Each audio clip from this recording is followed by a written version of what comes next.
Hi friends, PG న్యూస్కి స్వాగతం. Friends, కువైట్లోని ఒక సోషల్ మీడియాపై అయితే చాలా ప్రభావం అయితే చూపిస్తున్నట్టు హ్యాకర్స్ తెలియజేస్తున్నారు. అంతేకాకుండా సోషల్ మీడియా అనగా ఫేస్బుక్ కావచ్చు, వాట్సాప్ కావచ్చు, ఇన్స్టాగ్రామ్ కావచ్చు, ఇలా ఎన్నెన్నో ఉన్నాయి యాప్లు.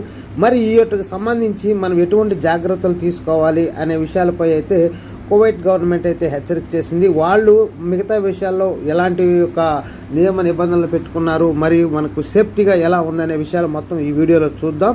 సోషల్ మీడియా ఖాతాలను ముఖ్యంగా వాట్సాప్ను లక్ష్యంగా చేసుకొని హ్యాకింగ్ ప్రయత్నాలు ఇటీవల పెరుగుతున్నాయని జాతీయ సైబర్ భద్రతా కేంద్రం హెచ్చరిక జారీ చేసింది. కొన్ని సందర్భాల్లో దాడి చేసేవారు ఎటువంటి వినియోగదారు జోక్యం లేకుండా యాక్సెస్ పొందగలిగారని పేర్కొంది.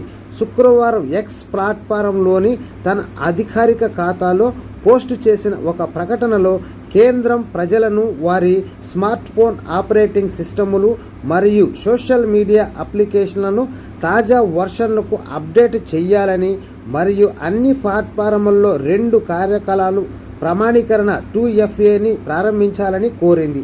అనుమానాస్పద కాలులు లేదా సందేశాలను సంబంధిత అధికారులను నిర్దేశించాలని, అటువంటి కమ్యూనికేషన్లు విస్మరించాలని మరియు ఎట్టి పరిస్థితుల్లోనూ ధృవీకరణ కోడ్లు లేదా పాస్వర్డ్లను ఎప్పుడూ పంచుకోవద్దని కేంద్రం వినియోగదారులకు సూచించింది.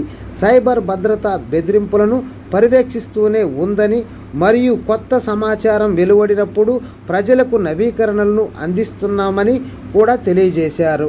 అయితే 2022లో స్థాపింపబడిన నేషనల్ సైబర్ సెక్యూరిటీ సెంటర్ జాతీయ సైబర్ సెక్యూరిటీ వ్యూహం కింద సమాచార నెట్వర్కులు, కమ్యూనికేషన్ వ్యవస్థల రక్షణ మరియు ఎలక్ట్రానిక్ డేటా యొక్క సురక్షిత మార్పిడితో సహా కువైట్ సైబర్ సెక్యూరిటీ ఫ్రేమ్వర్క్లను రక్షించడానికి బాధ్యత వహిస్తుంది.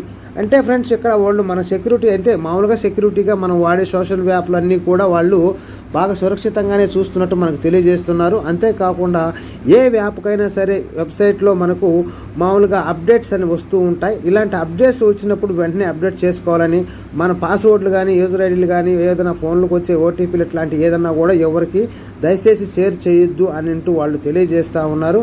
కాబట్టి సోషల్ మీడియాలో వాడేవాళ్ళు కాస్త జాగ్రత్తగా ఉండాలని అయితే కువైట్ వారైతే హెచ్చరిక జారీ చేసినట్టుగా మనం ఇక్కడ అర్థం చేసుకోవచ్చు. ఓకే ఫ్రెండ్స్, ఈ వీడియో మీకు నచ్చినట్టయితే లైక్ చేయండి, మీ ఫ్రెండ్స్ అందరూ కూడా షేర్ చేయండి. అలాగే కొత్తగా ఎవరైనా మన ఛానల్ చూస్తున్నవారు ఛానల్ సబ్స్క్రైబ్ చేసుకొని ఛానల్ వీడియోలకు లైక్ చేసి వీడియోలు షేర్ చేస్తూ ఛానల్కి సపోర్ట్ చేస్తారని కోరుకుంటున్నాం. Thank you friends. Don't forget to subscribe, like, share.